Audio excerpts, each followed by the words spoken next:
오늘도 왔는가? 정말 오랜만이네. 자주 좀 오고 그래.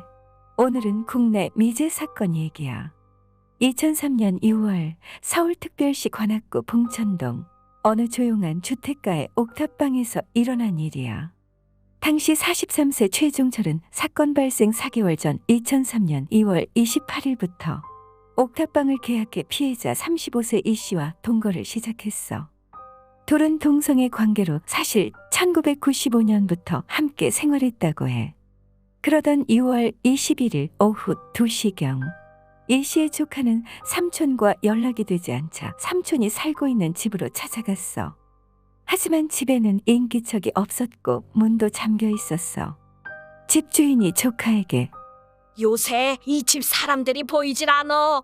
도대체 뭘 먹고 사는지 지독한 냄새가 진동을 한다니까. 라는 말을 해서 불길한 생각이 들어 문에 자물쇠를 강제로 뜯고 집 안으로 들어갔어. 방 안은 코를 찌르는 역한 냄새와 함께 핏자국이 선명했고 마지막으로 화장실 문을 열자 머리에 검은 비닐봉지를 뒤집어 쓴 채 쓰러진 삼촌을 발견하고 경찰에 신고했어. 조카에 의해 발견되었던 당시 시신의 모습은 아주 참혹했지. 시신 머리에 검은 비닐봉지가 씌워진 채로 부패가 상당히 진행된 상태였고 발견될 당시에는 옥탑방 출입문이 자물쇠로 잠겨있던 것으로 보아 누군가 그 집의 열쇠를 갖고 도주했다는 단서를 발견한 경찰은 피해자와 함께 살던 최종철을 유력한 용의자로 확인하고 행적을 캐기 시작했어. 최종철은 이날 봉천동에 있는 옥탑방 안방에서 피해자의 머리 등을 둔기로 구타해 좌측 후두부에 5cm 정도 길이의 상처를 가하고 화장실에서 검은 비닐봉투를 머리에 씌우고 묶은 후 집 밖으로 도주했어. 머리에 씌워진 검은 비닐봉투 때문에 산소가 차단되어 피해자는 구타당한 상처와 차단된 시야로 인해 비닐을 풀지 못했고 호흡곤란으로 결국 사망했어.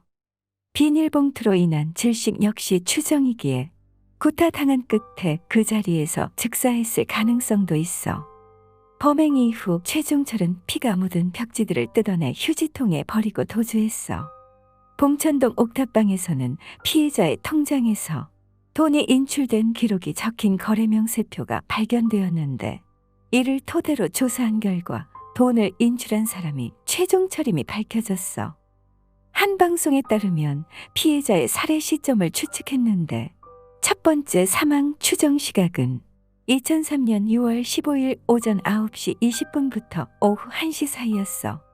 그때 두 차례에 걸쳐 돈을 인출했는데 처음에는 CCTV를 의식하지 않고 자신의 얼굴을 드러냈지만 두 번째에는 모자를 쓴 채 CCTV를 의식했어.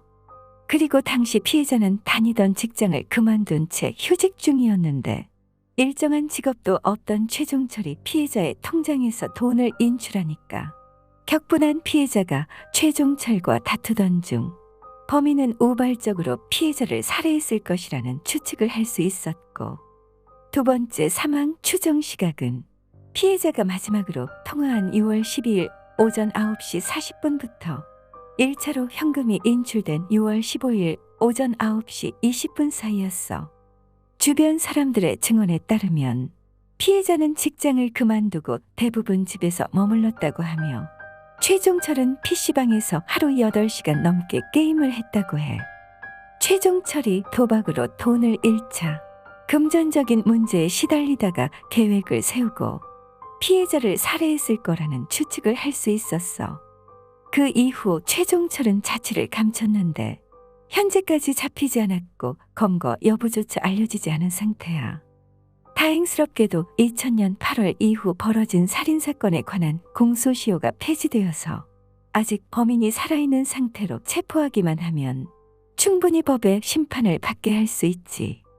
최종철은 당시 왜소하고 마른 체격에 졸린 듯 처진 눈과 도톰한 입술이 특징이었고 부산 출신으로 경상도 말씨를 사용하는 것으로 알려져 있어. 하지만 1998년에 찍힌 수배 전단상의 사진으로 검거될 가능성은 있지만 잡기 아주 어려울 것이기 때문에 다른 대책이 필요한 상황이야. 그놈의 돈이 뭐라고 정말. 곁에 있는 사람들까지 해하면서까지 손에 쥐어야 할까? 물론 나도 돈이 많으면 좋겠지만 정말 생각이 많아지는 순간이야. 세상에 있는 괴상한 이야기 듣고 싶으면 괴담포차로 오거라.